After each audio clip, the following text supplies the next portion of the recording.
Приветик, самоцветик, и где-то 3,5 месяца назад я вложила видео, в котором рассказывала о способах избавления от этого бага.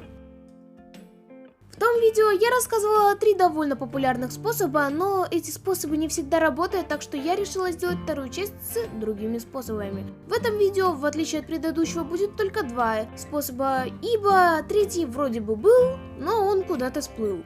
Ну, раз способов будет только 2, я решила добавить в конец кое-какой бонус, так что досмотрите видео до конца. Ну а теперь переходим к самим способам.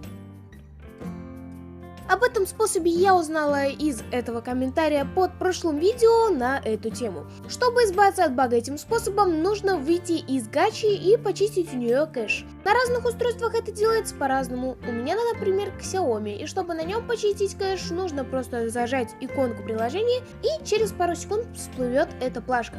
После ее появления выбираем о приложении, а после жмем на иконку очистить, выбираем очистить кэш, окей, и все готово. На других устройствах кэш можно почистить через настройки в разделе памяти. Беспокоиться, что после удаления кэша что-то важное пропадет, не стоит, ибо в нем не хранится ничего особо важного.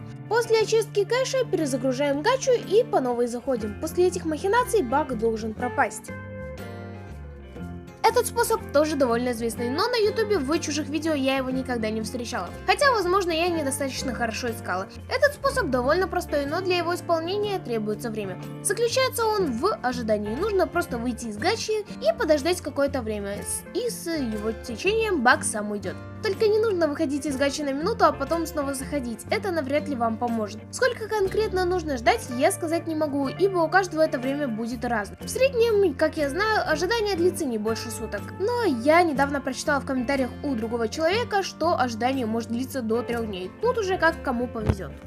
Вот и закончились все способы, о которых я знала. Надеюсь, что они вам помогут. Ну, а если вы знаете еще какие-нибудь способы, то напишите о них в комментариях. Только не дублируйте те, что были в прошлом видео на эту тему. Перед тем, как перейти к бонусу, хочу напомнить о том, что у меня есть телеграм-канал. Там я уведомляю вас о выходе новых видео, а в моменты, когда руки поднимаются делать эти самые видео, там появляются всякие штуки, связанные с процессом их создания. Да и вообще, я там пощу все, что связано с каналом, и иногда что-то связанное с моей жизнью. Ссылки на него и все мои соцсетки будут в описании. Ну а теперь переходим к бонусу. Он поможет вам перекинуть ваш аккаунт в гачи на другое устройство. То есть вам не придется перекидывать каждого персонажа отдельно и не нужно будет снова набивать уровень. Этот способ переноса данных я увидела у другого гачера. Ссылку на ее видео я оставлю в описании. Ну а теперь переходим к этому способу. Для переноса файлов нужно зайти в гачу. Там уже зайти в опции, а после нужно нажать на передачу данных. У вас после этого появится это окно. И нужно будет скопировать код, что будет находиться здесь. После этого заходим в гачу на другом устройстве, и в правом верхнем углу будет кнопка Restore Data.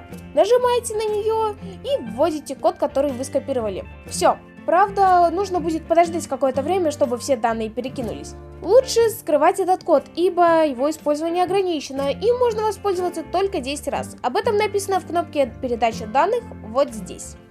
Если это видео было полезно, поставьте ему лайк. Ну, а если вам было его интересно смотреть, то подпишитесь на канал. А также хочу обратить ваше внимание на то, что 10 числа будет стрим, на котором я буду смотреть с вами свой старенький сериал. На сим я заканчиваю. Услышимся в следующих видео.